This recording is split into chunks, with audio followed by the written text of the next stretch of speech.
How high do you think the interest rates could get to? What's the potential range, you think? So let's talk about history. In 1970 was the last time we saw inflation this high, or in the late 1970s, closer to 1980.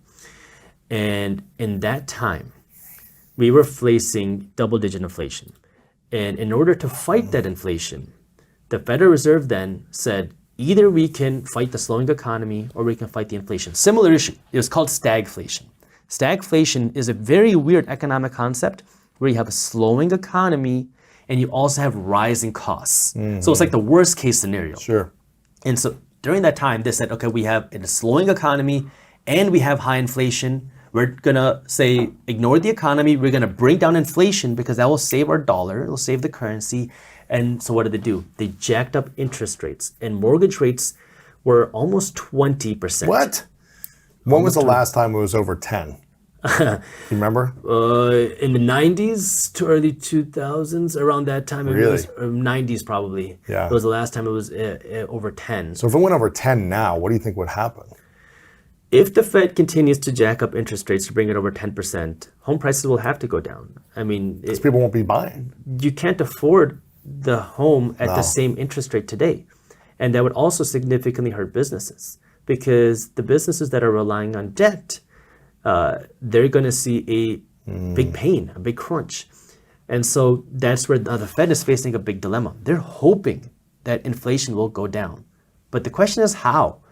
They're hoping that it's still just supply chain. They're hoping that it's still just Russia. They're hoping that it's still just other issues.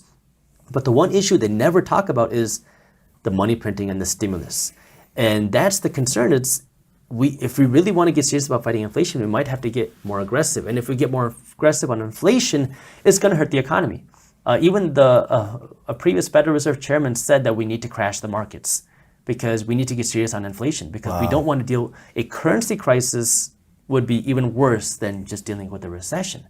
And so that's where it's what is going to happen? And are we really that bad? And the last thing I want to mention on that is the money printing that we saw happen in 2020, it has just come out that it also led to the biggest financial fraud of America ever. Really? Why? Because people abused the system. Oh, yeah. They So- lied about Everything. things. They got free money they shouldn't have gotten. It was the biggest financial fraud in Wow. our history. And the reason why, it was from all angles, but if you look at the PPP, which was the loan to businesses, that if you have employees, you have rent, if you have business costs and you're shut down, you can get essentially a free loan from the government and you don't even got to worry about paying it back. It's crazy, right? And if you are taken out, I think it was less than $2 million, you don't even have to explain what you use the money for. You have no justification. You can just borrow the money. So what happened? Well, some businesses used the money for good. And some people said, well, I don't have a business, but I wonder if I can look up a registry of businesses and say, oh, these are some businesses, and just start applying under these business names and say that I way. need the money. Wow. Billions and billions and billions of dollars were stolen. Where did the money go? Lambos. They went into nice cars, they went into nice homes, and it's just coming out now. And so we saw tens of billions of dollars go to just complete waste. Even in the unemployment program, now they're starting to realize that some people who were getting unemployment didn't justifiably get the money or shouldn't have gotten the money. And so they were sitting at home playing video games when they should have been working or could have been working. And maybe they were doing something that they shouldn't have. There was no incentive for them to work because they were making just as much, Or more. almost, or more. Or even they were working and still getting the unemployment because they were doing something illegal. And so it created all this fraud. And so it's like we had all the stimulus without really any Regulation, yeah. without looking into what we're doing with it. And it created the biggest financial fraud. And now who's paying the price? The average person. Regular people are paying the price through inflation. And if you're just now learning what inflation is, you're really probably getting pinched by it. And, Yes. and it sucks because we're never taught about this. When are we ever taught about inflation? When are we taught how to fight inflation? It's so unfortunate. Yeah, that, unless you're in like an economics class in college or something, maybe. well, look, I tried to get into business school when I was in college. I needed to take Econ 1 and Yeah. Econ 2. I almost failed Econ 1, so I couldn't get into business school. So I don't even know if the economics classes teach this. I know. So I'm curious. Okay, let's say it goes above 10% interest rates Yeah. at some point this year. What would be your next 3 moves? Like, if you see it creeping closer there, what would you be investing in or taking your money out of, or what would be your next 3 moves? Sure. So I think the more liquid and more active investments would be your liquid investments, things like stocks, things like cryptocurrency. So again, if you look at 2008, when the stock market crashed, started going down, it bottomed out in 2009, and then it started going up. So the 2008 crash happened, started in 2007, and it bottomed in 2009, and then it goes up. And by 2012, the stock market had fully recovered. But in 2012, that was when the housing market bottomed. So the housing market bottomed 3 years after the stock market crashed. Wow. And why?